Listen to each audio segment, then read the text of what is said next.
The Holy Spirit's curriculum. The judgment of the Holy Spirit. You have been told not to make error real, and the way to do this is very simple. If you want to believe in error, you would have to make it real because it is not true. But truth is real in its own right, and to believe in truth, you do not have to do anything. Understand that you do not respond to anything directly, but to your interpretation of it. Your interpretation thus becomes the justification for your response.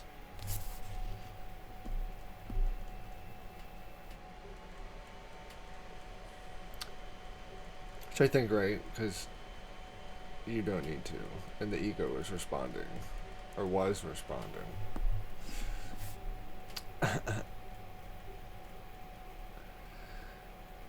Your interpretation thus becomes the justification for your response. That is why analyzing the motives of others is hazardous to you. If you decide that someone is really trying to attack you, or desert you, or enslave you, you will respond as if he had actually done so. Having made his error real, to you, to interpret error is to give it power. And having done this, you will overlook truth. The analysis of ego motivation is very complicated, very obscuring, and never without your own ego involvement. The whole process represents a clear-cut attempt to demonstrate your own ability to understand what you perceive. This is shown by the fact that you react to your own interpretations as if they were correct. You may then control your reactions behaviorally, but not emotionally. This would obviously be a split or an attack on the integrity of your mind, pitting one level within it against another. Right.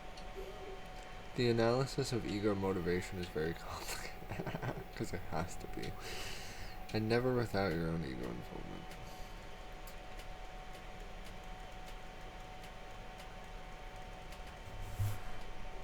This is but one interpretation of motivation that makes any sense, and because it is the Holy Spirit's judgment, it requires no effort at all on your part. Every loving thought is true. Everything else is an appeal for healing and help, regardless of the form it takes. Can anyone be justified in responding with anger to a brother's plea for help? No response can be appropriate except the willingness to give it to him. For this, and only this, is what he is asking for.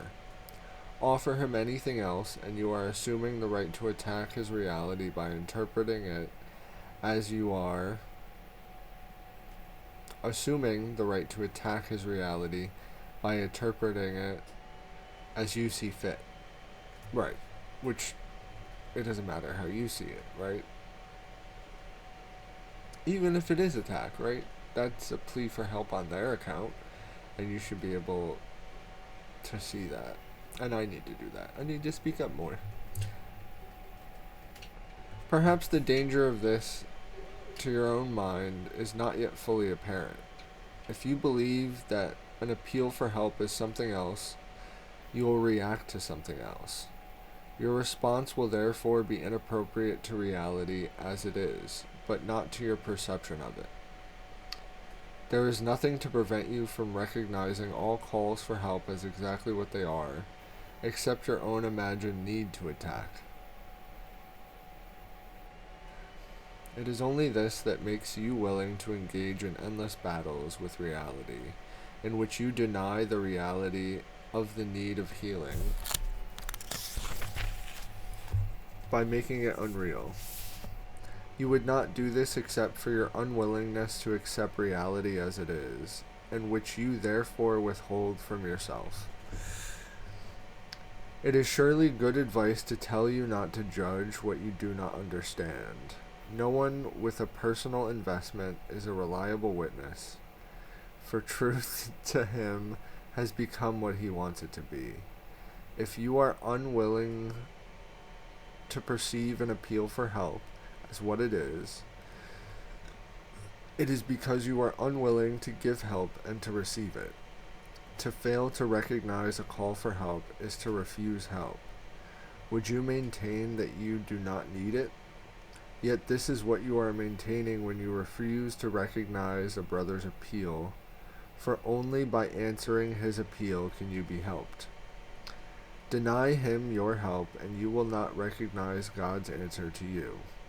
The Holy Spirit does not need your help in interpreting motivation, but you do need his.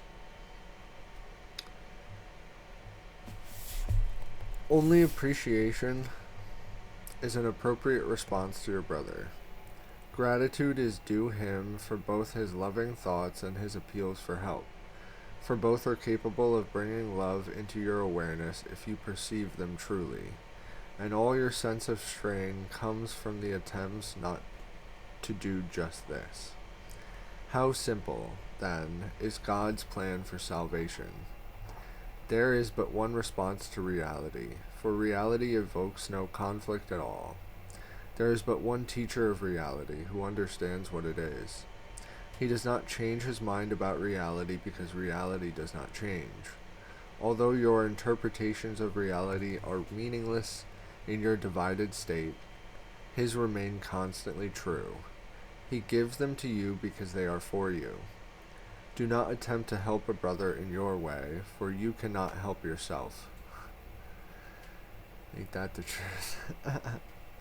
But hear his call for the help of God, and you will recognize your own need for your Father. Your interpretations of your brother's needs are your interpretation of yours. By giving help, you are asking for it.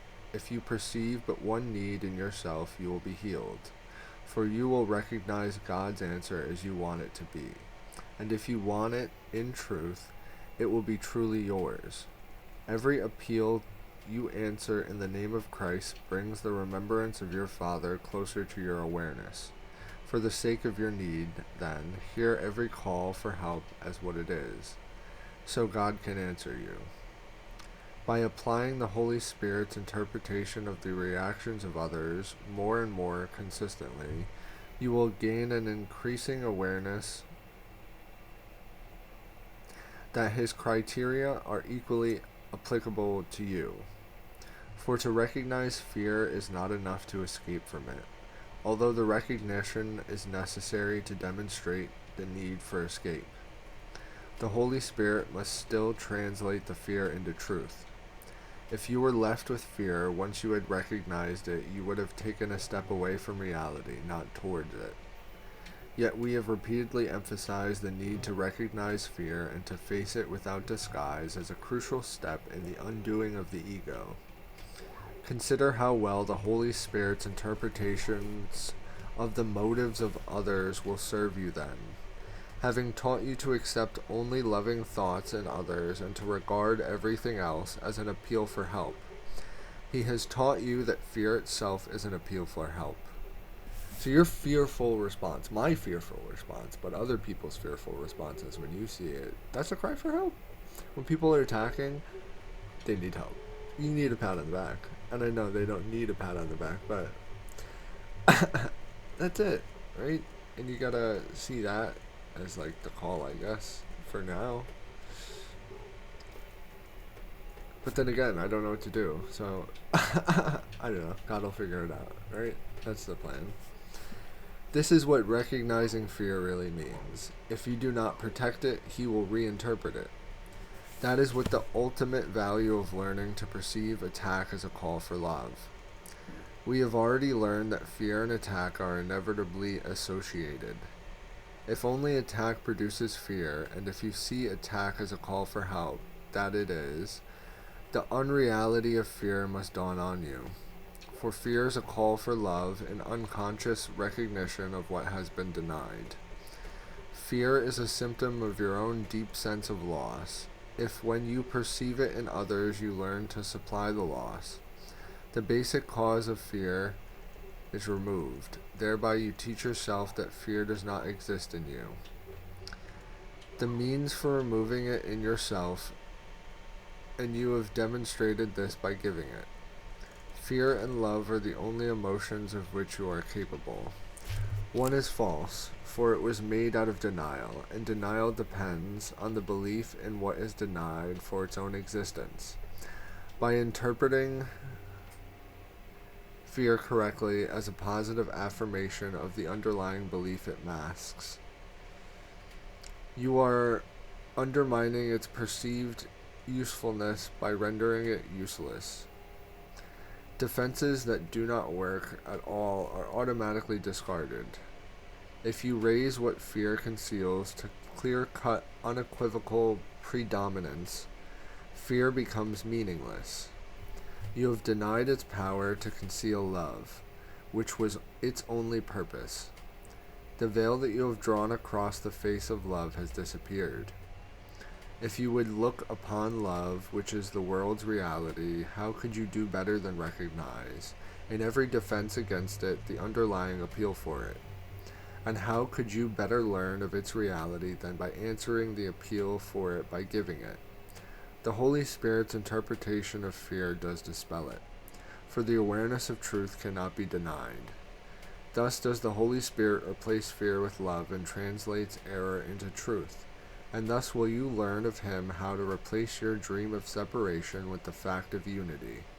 For the separation is only the denial of union, and correctly interpreted, attests to your eternal knowledge that union is true. At the end of the day, right, as much as you might kick and scream, if we had just listened the first time and gone the right way, we wouldn't have to go back and do this. But we did. So we're here. So thank God for the opportunity. And then we're not dead in a ditch somewhere. Find some peace in that.